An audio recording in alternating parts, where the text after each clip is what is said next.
Bonjour mes amis youtubeurs, que vous soyez des abonnés à ma chaîne ou juste des visiteurs qui découvrent, soyez les bienvenus. C'est Vincent ici qui parle cœur à cœur avec ceux qui veulent le suivre.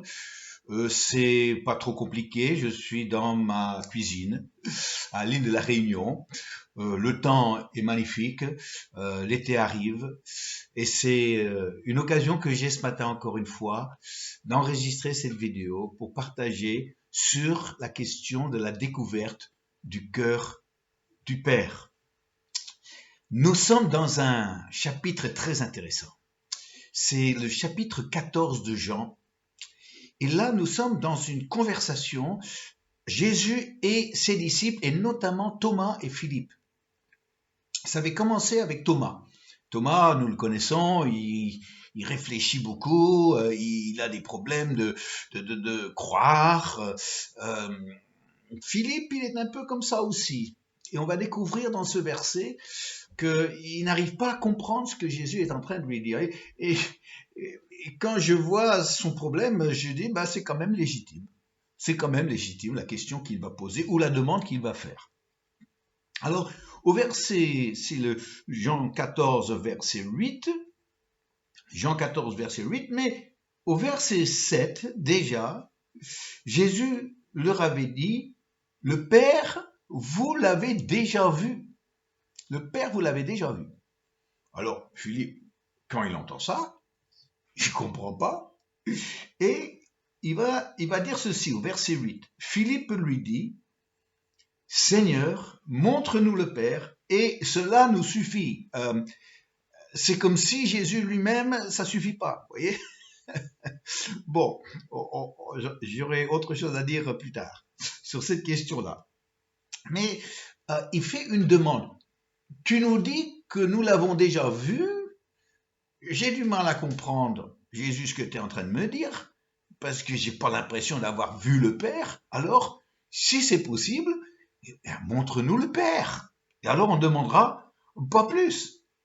Et alors Jésus a dit, mais vous l'avez déjà vu. Alors Philippe, il ne comprend pas ce que Jésus voulait lui dire. Il voulait voir le Père. Et il donne l'impression que voir Jésus, c'est bien, mais il y aurait peut-être encore mieux, vous voyez. Et ne pas comprendre la relation père-fils nous entraîne dans ce genre de demande. Jésus va, dans les versets qui vont suivre, expliquer que le voir lui, c'est voir le Père. Et si on veut voir le Père, on l'a déjà vu dans la personne du Fils. Mais pour l'instant, il doit gérer l'incompréhension de Philippe.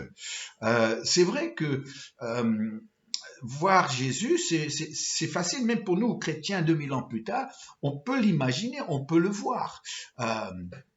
Dans le sens que c'est très concret, c'est un personnage d'histoire, il a parlé, on a écrit sur lui, ses œuvres, ses événements, donc on peut l'imaginer facilement. Quand il s'agit du Père, alors l'imagination est vraiment mise à l'épreuve, parce qu'on n'a pas forcément, à part la notion d'un Père terrestre, on a plus de mal à imaginer le Dieu éternel, créateur, maintenant Père, comment tout ça, ça peut être une réalité divine.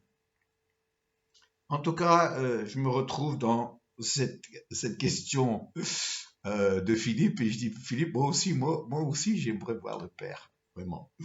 Mais bon, voir le Père, c'est pas pour maintenant. Ah oui, c'est pas pour maintenant.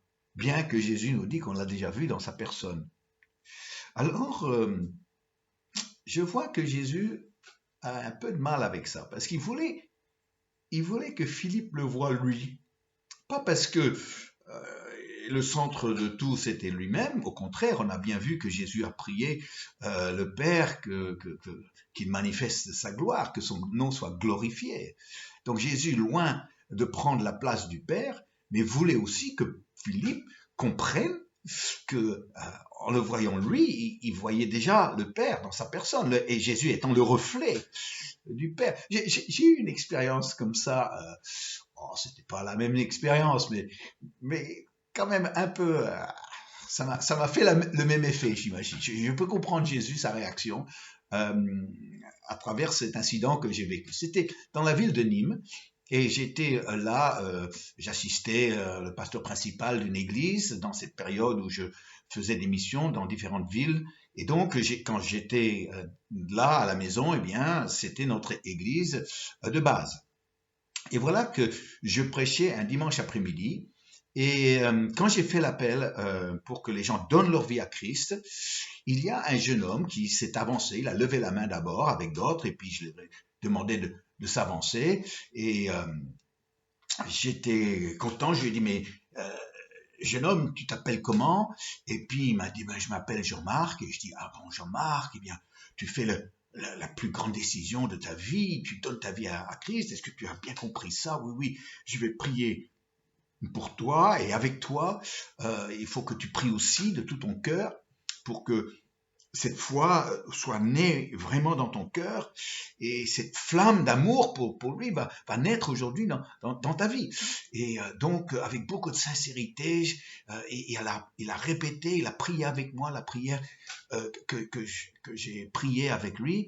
Et à la fin, j'ai prié avec lui pour que la présence de Dieu vienne, qu'il scelle ça dans son cœur, que l'amour de Dieu devienne une réalité dans sa vie au quotidien.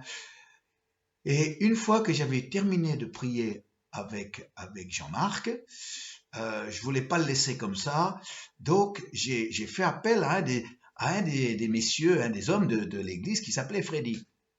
Et donc j'ai dit, Freddy, viens un peu, tu parles avec Jean-Marc et tu l'encourages, tu l'aides à comprendre ce que c'est être chrétien maintenant qu'il a fait ce choix. Et alors Freddy, oui, je le connaissais, Freddy, je savais que en lui confiant Jean-Marc, là, il allait vraiment bien l'accueillir. Donc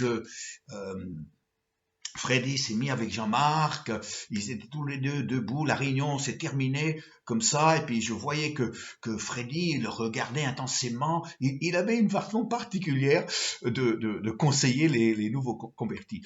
Euh, il accrochait le cou avec sa main pour être proche d'eux, pour ne pas les lâcher, pour montrer quand même qu'il avait le contact avec eux.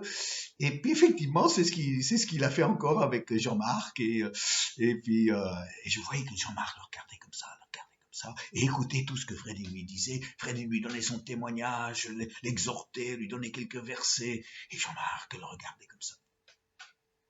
Peut-être 20 minutes plus tard, après je parlais avec d'autres, je priais avec d'autres personnes, et je me suis retourné. 20 minutes plus tard, Freddy est toujours là, avec sa main autour du cou de Jean-Marc, en train de lui parler, Jean-Marc toujours en train de l'écouter. J'ai dit, c'est bien, c'est bien. La semaine d'après, dimanche matin, j'étais dans le hall d'entrée de l'église, en train d'accueillir les gens qui arrivaient pour le culte, et qui je vois arriver? Mais Jean-Marc, avec la Bible sous le bras. Et je lui dis, Jean-Marc, comment ça va, Jean-Marc? Je suis content, t'as passé une bonne semaine. Il m'a dit, oui, oui, merci, merci. Et il a regardé par-dessus mon épaule. Il a dit, est-ce que Freddy est là? Et j'ai dit, ben oui, je crois qu'il est là. Mais Jean-Marc, écoute, je parle avec toi. Je lui ai pas dit, mais j'ai pensé, je suis quand même pasteur. C'est moi qui a prêché le message. C'est moi qui a fait l'appel. Tu as répondu à l'appel que j'ai fait. Tu t'es avancé. Je t'ai donné quelques conseils. J'ai prié avec toi. Et toi, tout ce que tu me dis, c'est est-ce que Freddy est là? J'ai un peu l'impression que Philippe regardait par-dessus l'épaule de Jésus en disant, alors le Père est là? Bon, c'est pas comparable. Mais j'ai un peu l'impression que Jésus, pas offusqué, mais quand même, ça l'a titillé un peu, que Philippe trouve mieux que lui-même pour découvrir le Père. Oui, finalement, je trouve que la question de Philippe est légitime. quand je parle avec les chrétiens, il y a quelque chose qui ressort de leur relation avec Dieu. Il y a certains chrétiens qui sont plus proches, et ils ont des préférences, ils sont plus proches de Dieu le Créateur. Pourquoi? Parce que la grandeur, la puissance, peut-être le côté un peu plus scientifique, de pouvoir voir autour d'eux la grandeur de la créature, la hauteur des montagnes, la force des vagues de l'océan, et donc c'est le Dieu créateur, puissant. Pour d'autres, non. Comme une dame que je connais, pour elle, oh non, Dieu c'est le Père, elle est comme un enfant dans ses bras, et elle est bien dans les bras de son papa. Ça c'est sa préférence. Pour d'autres, ah non, non, c'est le Sauveur qui est venu, Jésus qui est venu pour sauver le monde, et puis qui a donné sa vie pour moi, pour mon salut, et qui a apporté le royaume de Dieu. Ah non, non, c'est Jésus le Sauveur. Pour d'autres, non, c'est le Seigneur qui règne. Le Seigneur qui est dans la majesté, dans la splendeur, dans la grandeur. Et pour d'autres, c'est l'Esprit. L'Esprit parce que avec l'Esprit, c'est spirituel. Avec l'Esprit, c'est ce qu'on ressent. C'est ce qui nous révèle. Alors je préfère l'Esprit. Ah ouais, je dis, est-ce qu'il faut vraiment choisir? Parce que moi, je les prends tous. Pour moi, c'est pas comme on va chez les gens parfois et on voit des photos sur le feu de cheminée. Alors il y a un fils, un autre fils, une fille, papa avec un fils, et donc on a des photos séparées. Mais quand on va dans d'autres maisons, on voit dans le salon une grande photo de famille où tout le monde y est. Il y a papa, maman, les fistons, les filles, les petits-enfants, ils sont tous là. Alors moi, ma photo de famille de Dieu, c'est tout le monde. Tout le monde dans la même photo. Je ne peux pas imaginer la photo de famille de Dieu sans qu'il y ait tout le monde. Alors ils sont tous là, Dieu créateur, Dieu le Père, Jésus le Sauveur, Jésus le Seigneur, le Saint-Esprit, ils sont tous là. Et comme ça, on est là en train, pas de jouer l'un contre l'autre ou bien avoir une préférence, bien que je peux comprendre que des gens sont plus sensibles à l'un qu'à l'autre au niveau de la révélation de Dieu. Mais j'aimerais vous dire que lorsque nous devenons chrétiens, alors nous n'épousons pas seulement Jésus. Nous épousons toute la famille. Nous épousons Dieu créateur. Nous épousons Dieu le Père. Jésus le Sauveur. Jésus le Seigneur glorieux. Le Saint-Esprit. Et là, on dit, j'ai toute la famille pour moi. Et ma relation, c'est avec l'un d'une façon, l'autre avec une autre, peut-être avec le Père dans l'intimité, dans l'amour, dans l'affection, peut-être avec Jésus dans la reconnaissance pour ce qu'il a fait, dans ce désir de suivre ce chemin qu'il a tracé. La relation avec le Saint-Esprit, c'est la révélation, d'être guidé dans les choses que Jésus nous a enseignées, c'est sa puissance aussi, c'est son éclairage, c'est les fruits, les dons qu'on retrouve dans le Nouveau Testament. Avec le Dieu créateur, c'est le plaisir de faire partie de cette glorieuse création. Oui, ma relation est avec Dieu dans toutes les personnes qu'il représente aujourd'hui. En tout cas, il y a une chose que je peux vous dire. Si vous me posez la question, quand allons-nous voir le Père? Alors, la question, la réponse facile, c'est on va le voir au ciel, n'est-ce pas? On va le voir non pas seulement par la foi comme on le fait aujourd'hui, mais on le verra tel qu'il est, les yeux ouverts. C'est ce que Jean nous dit. Mais moi, je me rassure en me disant que de toute façon, le ciel, on va tous assister à un mariage. Le mariage, ce sera les noces de l'agneau. Le mariage entre Jésus et son épouse, l'Église.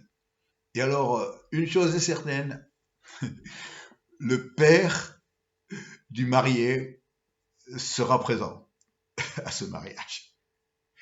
Et donc, nous le verrons. Oui. Oui, nous le verrons au ciel. Nous le verrons au mariage, aux noces de l'agneau. Nous le verrons tel qu'il est. Nous qui l'aimons, nous qui l'obéissons, nous qui le suivons, nous qui le recherchons. Chers amis, c'est une belle chose de vivre sa vie avec une relation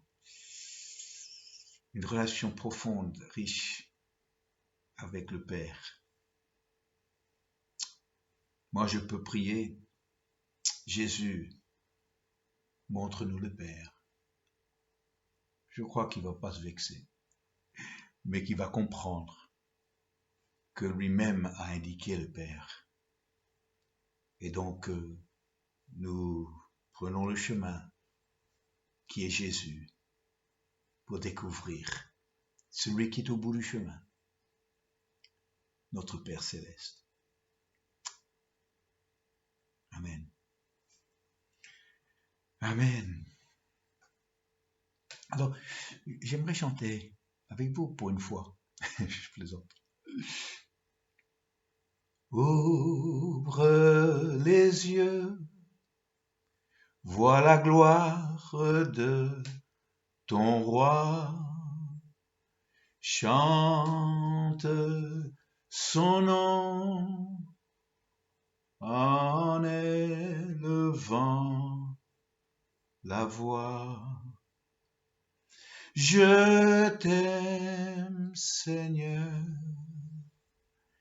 et je te dis Alléluia.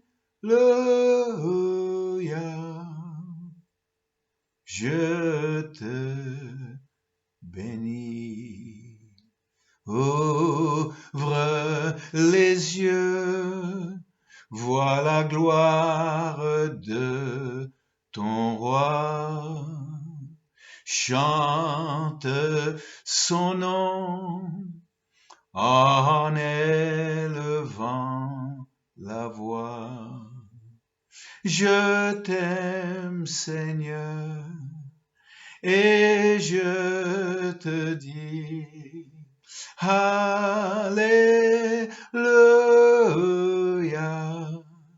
je te bénis. Et si on priait? Jésus, montre-nous le Père. Seigneur, toi qui nous as appris à prier notre Père qui est aux cieux, tu as voulu que nous entretenions cette relation avec le Père et nous anticipons, nous languissons après ce jour où nous te retrouverons dans les airs et nous enfin nous le verrons tel qu'il est. Merci mon Père, tu as voulu t'entretenir avec nous.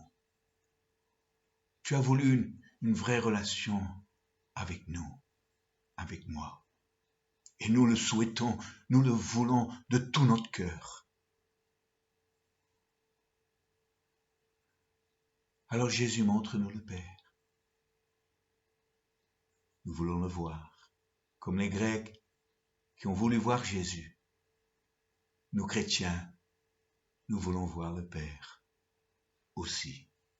Et un jour nous le verrons. Oui, c'est aussi ta promesse. Merci mon Père. Oh mon Père, je t'aime. Nous t'aimons. Amen. Amen. Voilà, je ne sais pas si vous regardez ces vidéos à la suite ou si vous en regardez une par semaine ou une par jour. En tout cas, chacun son rythme, n'est-ce pas? Je vous souhaite vraiment une belle journée, des moments de prière tellement, tellement enrichissants. Je vous dis à bientôt si vous le voulez bien, dans ma cuisine, devant mon écran, pour encore vous parler de notre Père qui est aux cieux. Au revoir.